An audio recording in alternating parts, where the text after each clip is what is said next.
Carlos Ron, who is our next speaker, is Venezuela's Deputy Foreign Minister for North America.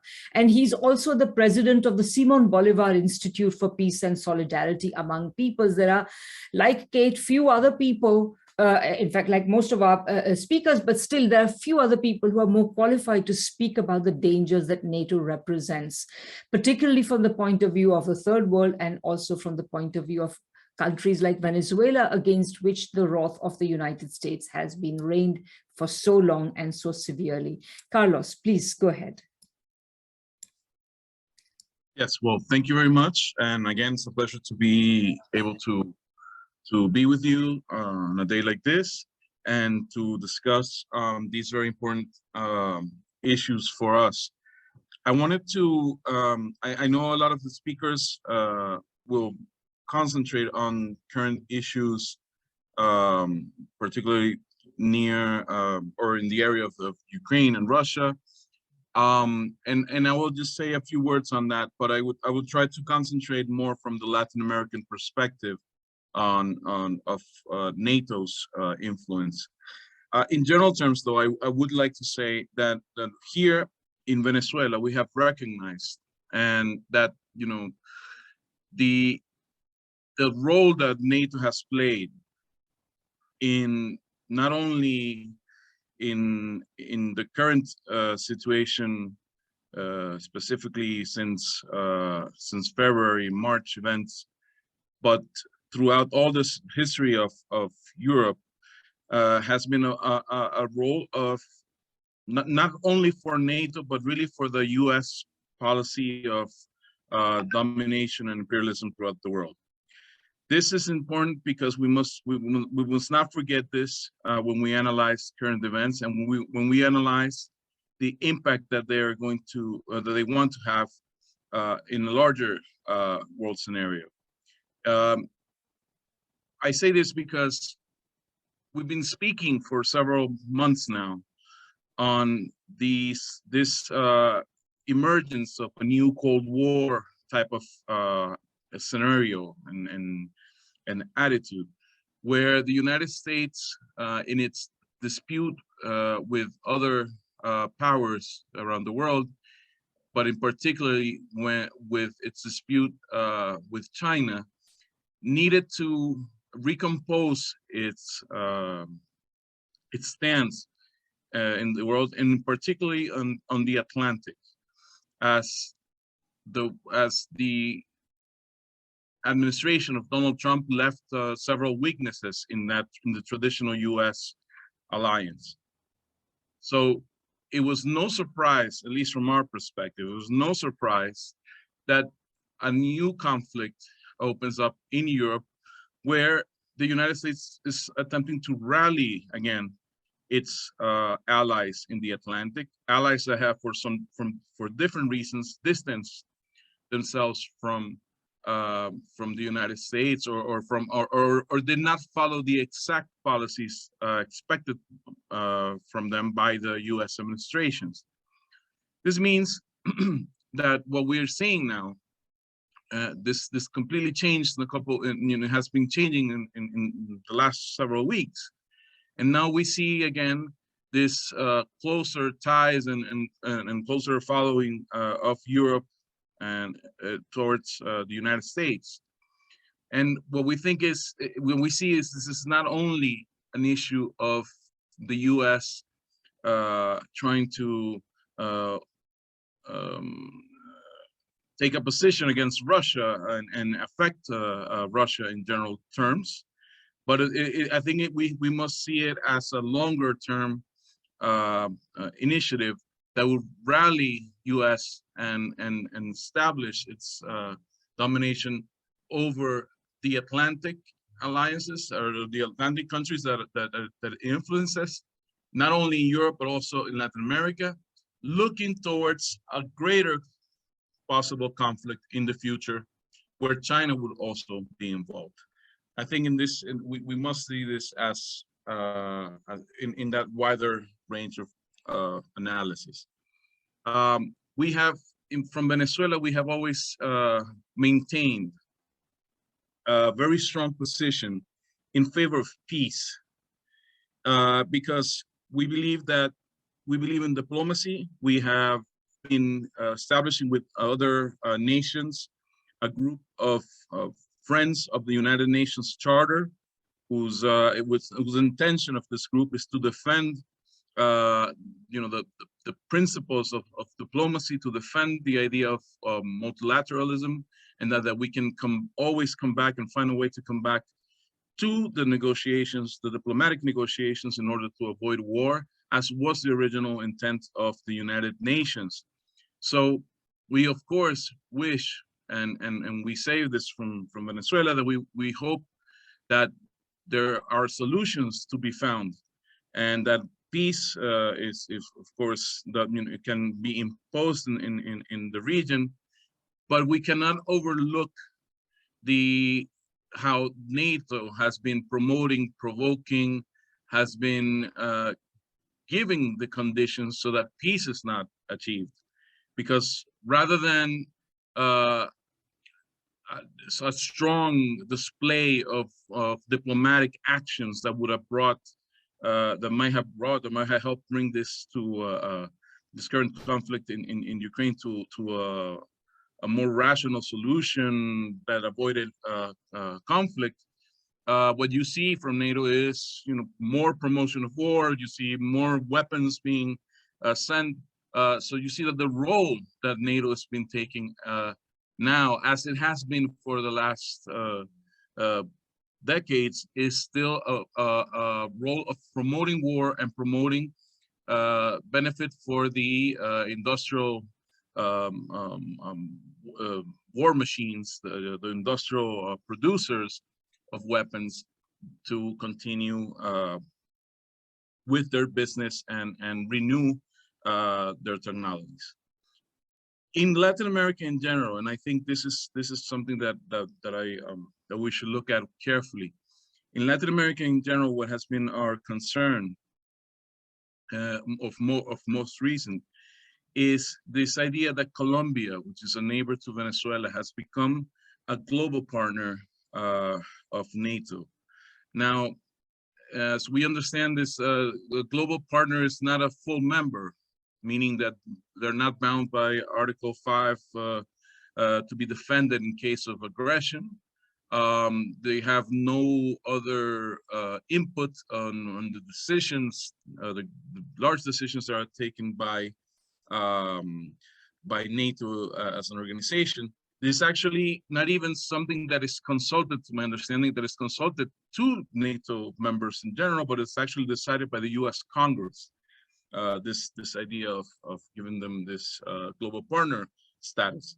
But it is still, I believe, a dangerous label, because it allows the country, or the government in that country at this time, which we know has been a government that has been hostile to Venezuela in all possible terms.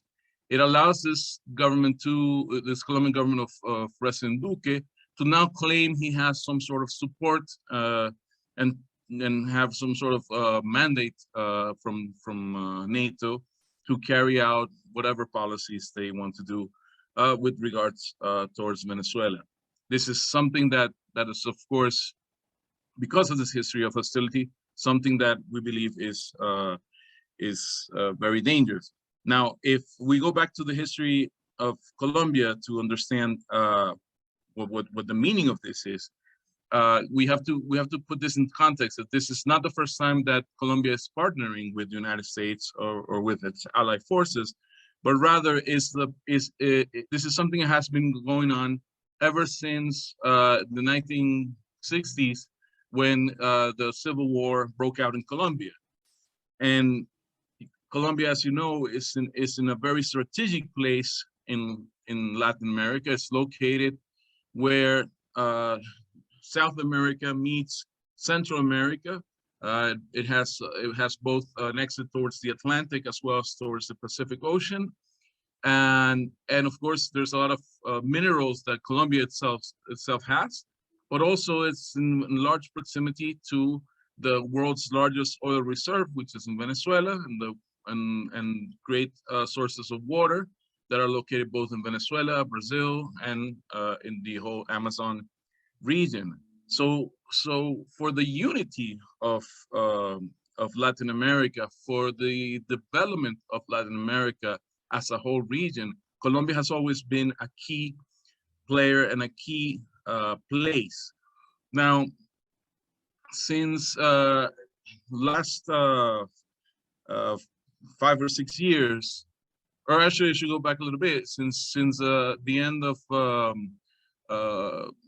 the first decade of the century, we have seen the important U.S. influence through the execution of Plan Colombia.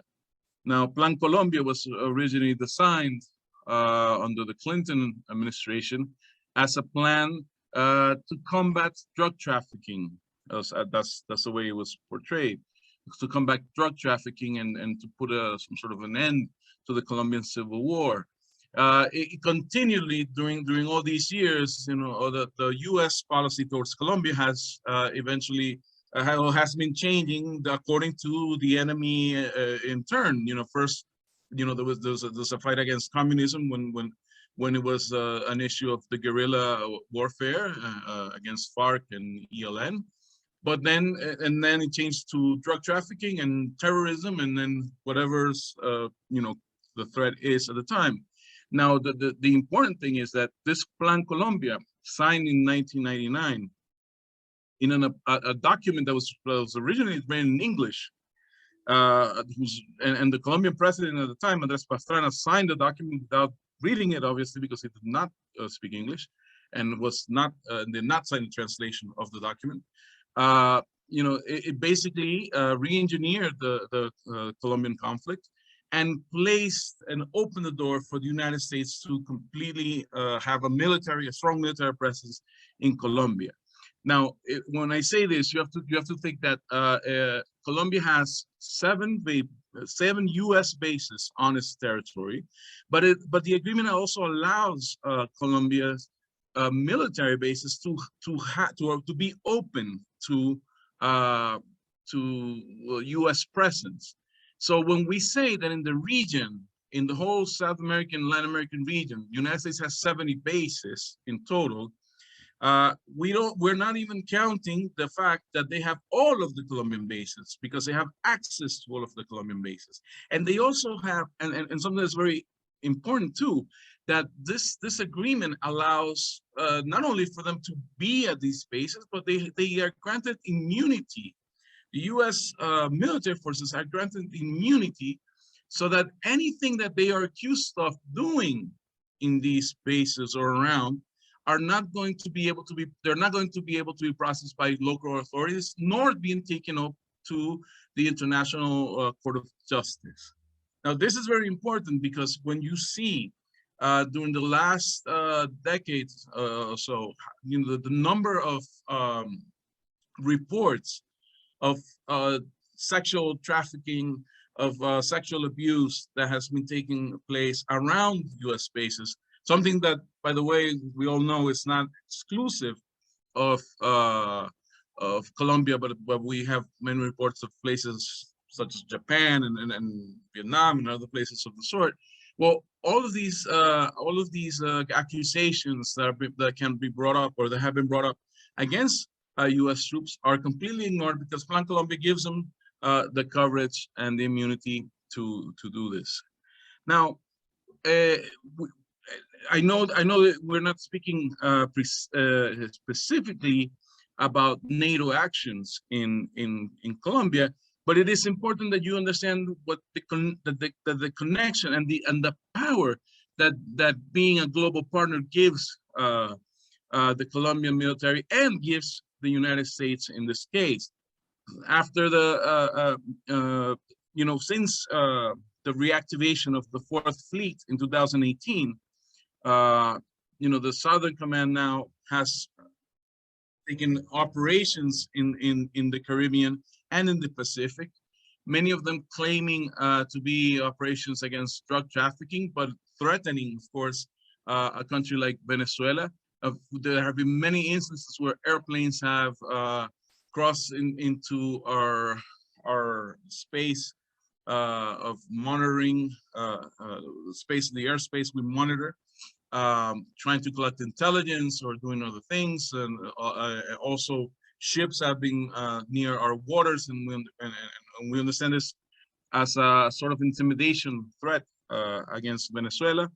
But this means that, you know, there's possibility of military operations both in Colombia and from Colombia, as well as added allies in the region, such as in Puerto Rico, which of course is is under U.S.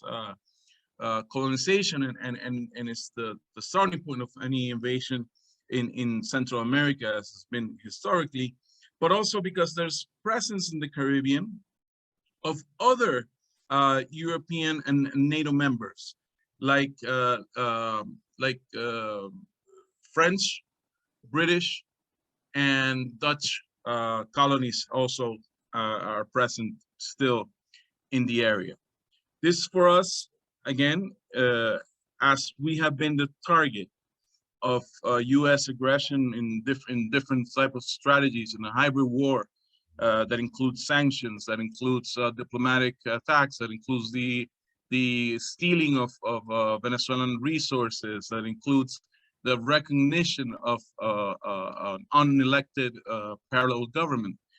This is a threat, or we feel that this is a threat that is part of that might be a combined strategy between the U.S. Foreign policy and its NATO allies. To close, I just wanted to mention a couple of things that I think are important. That this is not a statement that we make lightly. During the last, even during the pandemic in the year 2020, we have seen the intent of mercenaries to come into Venezuela to provoke violence and to work towards the overthrow of President Nicolas Maduro. Now, this is important because these mercenaries were trained in Colombia. So when we see that there's this close relationship, this very tight relationship between Colombia and the United States, where they have presence in the bases, where they have been training and providing weapons, where now, because of this agreement as a NATO, a global partner, they become the first in line in option of purchasing weapons from the United States. When we see that they're using the weapons that the U.S. military is discarding, and when they buy new technology, and then they discard the weapons and they're taken to Colombia. And I don't say that the training of mercenaries is not something that we can take lightly. If we remember that just about a year ago, the president of Haiti was murdered in Haiti by Colombian mercenaries. When we have seen Colombian mercenaries, this is by the way the first time in Latin American history that we have had a president executed by mercenaries from another country, and that we openly have known about this. When you know the presence of Colombian mercenaries in Yemen, something as far away as Yemen, you see that that what Colombia can become, or has been becoming, because of this hostile government of Duque, is basically a hub for mercenaries, paramilitarism, and a threat to the stability of the region in Latin America. We in 2014 under CELAC, and I'll close with this, 2014 with CELAC, the organization that groups most or all of Latin America and the Caribbean without the United States and Canada, we declared that our zone is a zone of peace. And we have made this an important declaration when we continue to strive to make sure that no conflicts are brought over to our region.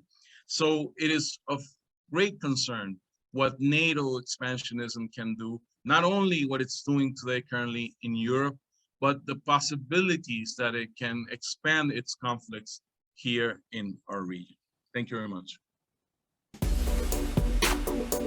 I'm Michael Hudson. I'm appearing here for the International Manifesto Group. If you like this video and ones like it, please subscribe. For more information, go to the address on the screen.